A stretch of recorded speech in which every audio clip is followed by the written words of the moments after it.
বড় প্রযুক্তি কোম্পানিগুলোকে আরও নিয়ন্ত্রণে আনতে নতুন আইন প্রস্তাব করেছে যুক্তরাষ্ট্র। আইনটি পাশ হলে সংবাদ মাধ্যম আরও অর্থ দাবি করতে পারবে সামাজিক মাধ্যমগুলোর কাছে, যা মানতে নারাজ ফেসবুকের মাদার কোম্পানি মেটা।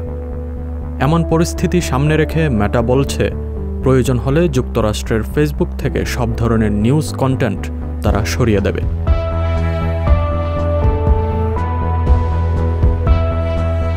সংবাদ মাধ্যমগুলোর দাবি, তাদের প্রকাশিত সংবাদ আর নিবন্ধ ব্যবহার করে প্রচুর অর্থ আয় করে মেটা, কিন্তু এর বিপরীতে তাদের অর্থ পরিশোধ করে অনেক কম। এছাড়া মেটার বিশাল আয়ের কারণে করোনাকালীন মুখ থুবড়ে পড়ে স্থানীয় সংবাদ।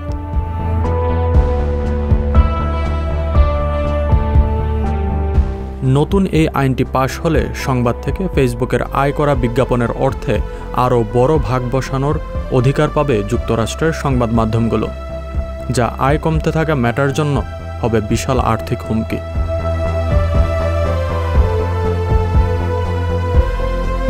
তবে মেটা বলছে, তাদের আয়ের খুব কম অংশই আসে প্রকাশিত সংবাদ থেকে।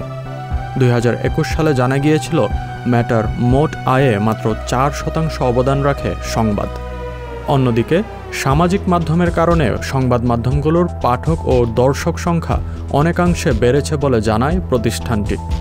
ফলে সংকট এড়াতে পারছে তারা। এতে মোটা দাগে লাভ বাড়ছে প্রতিষ্ঠানগুলোর।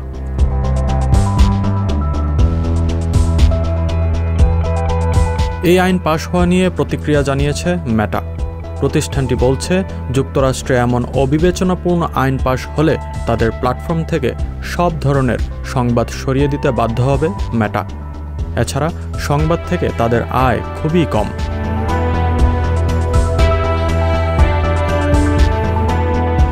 আইনটির সমর্থকরা বলছেন, এই আইন পাশ না হলে কার্যত সামাজিক মাধ্যমগুলোই হয়ে উঠবে যুক্তরাষ্ট্রের সংবাদ মাধ্যম। তাদের দাবি, যুক্তরাষ্ট্রের মিডিয়া আউটলেটগুলোকে জীবিত চিবিয়ে খাচ্ছে মেটা। তাদের মতে, মেটার এই হুমকি প্রমাণ করে বিশ্বের গণতন্ত্রের জন্য কতটুকু হুমকি তাদের এই একচেটিয়াপনা।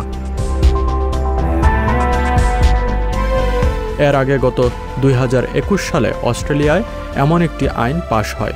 তখন স্বল্প সময়ের জন্য বন্ধ হয়ে যায় ফেসবুকের নিউজ ফিড। তবে দেশটির সরকারের সাথে আলোচনা করে তুমুল সমালোচনার মধ্যে আবারও চালু হতে বাধ্য হয় Facebook. Asif Mahmud, desk news, সংবাদ প্রকাশ। সংবাদ, ফিচার ও অনুষ্ঠানের জন্য ভিজিট করুন সংবাদ প্রকাশের ওয়েবসাইট এবং যুক্ত থাকুন ফেসবুক পেজ ও ইউটিউব চ্যানেলের সঙ্গে।